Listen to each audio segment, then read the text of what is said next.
Hi, I'm Boss City Brian. You know, a common trope in fiction, but especially in television, is the concept of a character encountering, battling, or being impersonated by someone who looks exactly like him or her. We examined several examples of TV doppelgangers and evil twins in a previous video, but we are back with more when TV stars meet their doppelgangers and evil twins. And stick around to the end because I'm going to reveal the ultimate doppelganger and evil twin TV star. This person has played dual roles in 7 different TV projects, so stay tuned for that.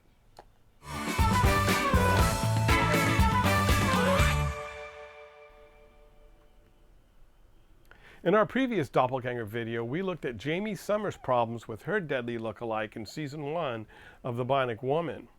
Well, her problems continued the next season when Lisa Galloway, still a dead ringer for Jaime, is extracted from her prison by Gidget's dad to take her place once again. Jaime is again kidnapped, but this time she's placed in Lisa's prison cell where it is assumed she's Lisa. And Oscar continues to be of no use when it comes to detecting fake agents. And Jaime is subjected to drugging and brainwashing sessions while the super strength drug Lisa is consuming is driving her mad. And in a bizarre twist, after Lisa's arrest, she and Jaime bond over their traumas and become friends. Poor Wonder Woman. She had to face 2 different lookalikes assuming her identity. First, in the toy maker, she comes face to face with an android impersonating Wonder Woman built by toy maker Frank Gorshin. He evidently did not cause enough trouble in his role as the Riddler. Wonder Woman, of course, must battle her double and is, of course, victorious. And in the episode The Boy Who Knew Her Secret, Diana investigates and comes face to face with an alien shapeshifter who is Wonder Woman's exact double. Well, Diana had been drugged and hypnotized to forget she is Wonder Woman, so this doesn't faze her. Fortunately, some high school kid found out her secret, and he's able to convince Diana that she is Wonder Woman. It's like, just look in the mirror. On the Devil's Finder's Dead Ringers episodes of Batman, both of the twins were evil.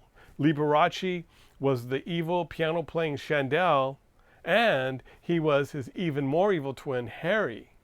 Well, they plot to kill Bruce and Dick so Chandel can marry Aunt Harriet and get his hands on that Wayne fortune. But what do you think the chances of that happening are? Liberace's performance put the camp in campy. In the Adventures of Superman episode, The Face and the Voice, a gang schemed to steal $2 million, so one of the hoodlums undergoes plastic surgery to look like Superman. The doppelganger frames Superman in a series of crime. That's as bad as tugging on Superman's cape. The real Superman figures things out and thwarts the evil plan. In the episode Jimmy the Kid, a criminal hires ex-con Kid Collins, who's a perfect doppelganger for Jimmy Olsen, in a plot to steal evidence from the Daily Planet. Well, Kid and Jimmy come face to face, and even though the criminals went to all this effort to find an exact look-alike for Jimmy, they couldn't match his wardrobe. So Jimmy has to swap clothes with the criminal so the criminal could impersonate him. Collins, just like Jimmy, is no match for Superman. And criminals know that the bullets bounce right off Superman's chest, so why do they always shoot at him? When the injured Michael Long was given plastic surgery and his Michael Knight identity at the beginning of the Knight Rider series, his new face was evidently modeled after the evil Garth Knight. Well, wouldn't you know it, Garth shows up to steal missiles and to kill Michael Knight. A season later, Garth escapes from prison and returns to wreak havoc. And time again, you just see the examples where prisons in TV land just don't seem to keep the criminals locked up, especially the doppelgangers. On the My Favorite Martian series, Bill Bixby, Tim O'Hara, had to endure the craziness of living with a Martian, but he was beside himself in the Tim and Tim Again episode where Tim uses Uncle Martin's duplicating machine to create a carbon copy of himself. And it's all fun and games until the copy becomes evil and creates chaos for Tim. That is, until Uncle Martin saves the day. Eddie Albert as Oliver Douglas had to deal with an exact double who was an embezzler and hiding out in Pixley. The doppelganger is spotted kissing his girlfriend, and Ab, Mr. Haney, and Lisa believe it was Oliver cheating on Lisa. To top it off, the police arrest Oliver instead of the embezzler. When it is revealed that Oliver has a doppelganger, the police are unable to decide who is who. Lisa, able to notice who the real Oliver is, kisses the fake Oliver just for the fun of it. They had wild times in Pixley. In the Lost in Space episode, The Antimatter Man, there seems to be a parallel universe, and during a lightning storm, an evil John Robinson appears and replaces the good John Robinson. And the good John Robinson finds himself imprisoned in the parallel universe. The evil John is rude and mean to the family. In the alternate universe, the good John has to fight the evil Don West. But with the help of Will and the ever-faithful robot, John escapes his prison and wins his battle with the evil John on the bridge between the two worlds. Now, there is talk among Lost in Space aficionados that this is the best episode of the series. And I'll take their word for it. Then there's Chuck Connors as both Lucas McCain, the Rifleman, and murderous cattle rustler Earl Bantry in Deadly Image. Lucas finds himself accused of Bantry's latest crimes. And this is one of the few episodes in the Doppelganger world where the evil twin doesn't try to impersonate their look-alike. But the unhinged Bantry provokes Lucas into an inevitable battle, the kind of battle that Lucas always wins. You know, poor Mark McCain, he has to watch a battle to the death between his pa and this ne'er-do-well. This episode has the doppelganger effect, but it actually is a serious look at loss and vengeance. In the Monkees episode, The Card-Carrying Red Shoes, Mickey, Davy, and Peter stop foreign spies from smuggling stolen microfilm and a ballet dancer's shoe. At the end of the episode, Peter Tork is ready to respond to the advances of the ballet dancer Natasha, only to be rejected in favor of Alexei, his exact double from her home country. But Peter is too busy singing to put anybody down. Doppelgangers made their way onto the adventures of Ozzie and Harriet in the Ozzie's Double episode. This is the one where the local newspaper prints a picture of a man wanted for pickpocketing. They neglect to list his name. Unfortunately, he's the spitting image of Ozzie Nelson, who complicates things by then wearing the disguise out in public, the same disguise the pickpocket started wearing. So the police arrest both men, leaving Harriet to pick out the real Ozzie. But come on, Ozzie Nelson is one of a kind. In our last look at Doppelgangers and Evil Twins, we covered Little Joe on Bonanza almost getting shot by a firing squad for crimes that his doppelganger committed. So what are the odds that he has another deadly look-alike? Well, in the Gunman episode of Bonanza, two cold-blooded killers for hire, Big Jack and Little Jim, look just like Haas and Little Joe. So the whole town believes that the Cartwright brothers are the killers. And this episode is played for laughs because what's funnier than murderous gunslingers? Haas and Little Joe do pass by the creepy lookalikes on their way out of town. They say everyone has a doppelganger, but poor Little Joe has two, and they are both killers, and one of them has a brother who's a doppelganger of his brother Haas. Well, the West was wild.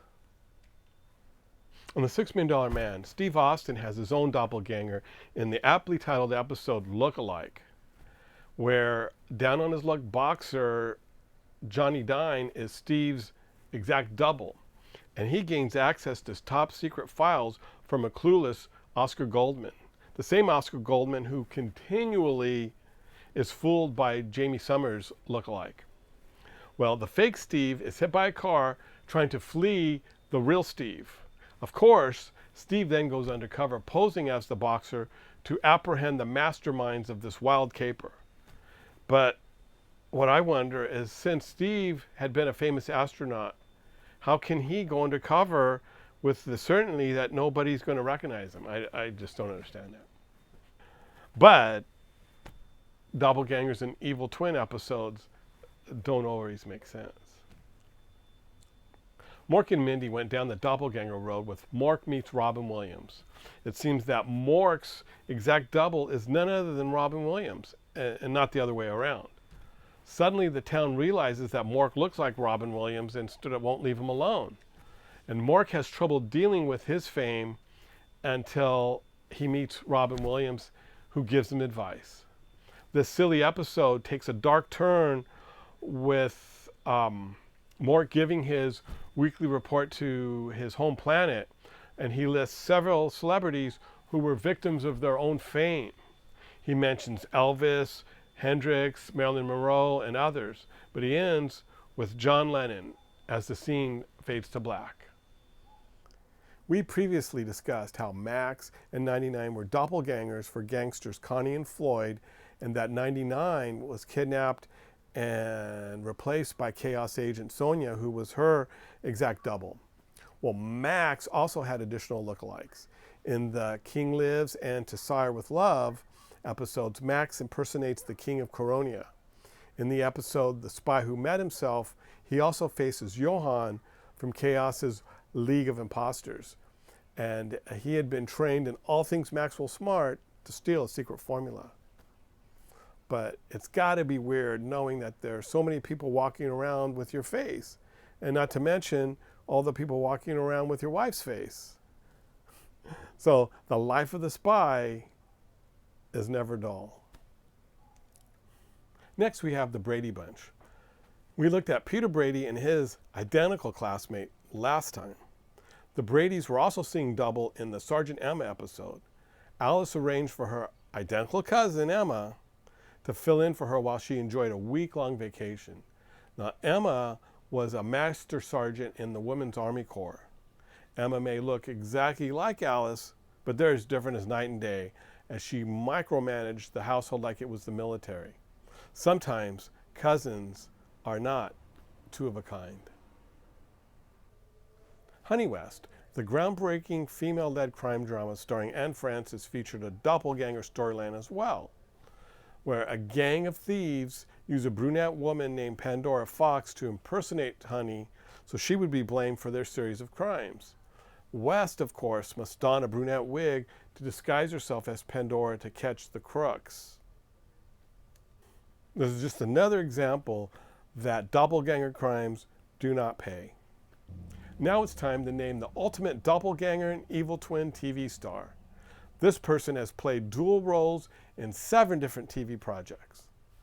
The greatest TV look-alike is Stefanie Powers. In the Girl from U.N.C.L.E. episode, The Prisoner of Zalamar Affair, she plays an heiress in a small oil-rich country somewhere in Arabia who is kidnapped. Coincidentally, her exact double is Uncle Agent April Dancer. April impersonates the princess until she can be rescued. In the Terror Beyond Tragedy episode of The Streets of San Francisco, Stefanie plays 3 roles. First, there's Terry, who worked for an escort service, who we see murdered by Edward Mulhare from The Ghost and Mrs. Muir and Knight Rider. We better not tell Kit. We see a picture of Stefanie as Kara, another escort, as victim number 2. Finally, she is Kim, potential victim number 3, also an escort, also played by Stefanie Powers. It seems that if you wanted to be an escort in the early 70s, you had to look like the girl from U.N.C.L.E. In the series Petrocelli, the episode Mirror, Mirror on the Wall, Stefanie plays Jean, the plain mousy murderess who frames her vivacious twin sister Ellen for the crime. She, of course, plays both roles. In the obscure, short-lived TV series 3 for the Road, Stefanie plays twin sisters, but one of them is dead and the other one believes her ghost is haunting the family estate. In Heart to Heart, Stefanie is Jennifer Hart, the wealthy, glamorous journalist and part-time crime fighter who is mistakenly kidnapped instead of her exact double Dominique. Powers then has to play Dominique pretending to be Jennifer. In the TV miniseries Deceptions, Stefanie portrays twins Sabrina, who is a glamorous jet setter, and Stefanie, who is an unhappy housewife. The twins trade places for a week. And what could go wrong, right? Oh, another thing is the ad. It lists Stefanie with an F playing Stefanie with a PH. I think that greatly increases the difficulty of the role. The Barnaby Jones episode, Echo Over Murder, provides a slight twist to the typical doppelganger routine. Stefanie is cast as a character who pretends to be two people in a fraudulent insurance scheme. The townspeople know her as Sharon, the red-headed painter who lives by the lake. Sharon also pretends to be Wayne Rogers' fictitious brunette wife, Claire, and fakes her drowning. Sharon is Wayne Rogers' secret brunette girlfriend. So in a crazy scene, Rogers removes Sharon's red-headed wig to reveal her brunette hair. But it's clear to the viewers that this is a brunette wig covering Stefanie Powers' red locks. So yes, she had a red wig over a brunette wig over her red hair. Doppelganger details can get pretty bizarre. Well, that wraps up another look at what happens when TV stars meet their doppelgangers and evil twins. Now, if you know of any that we have missed in these two editions, please let me know in the comment section below. I want to thank you so much for watching. This has been Boss City Brian, and until next time, I'll be up on the roof. Many blessings. Bye for now.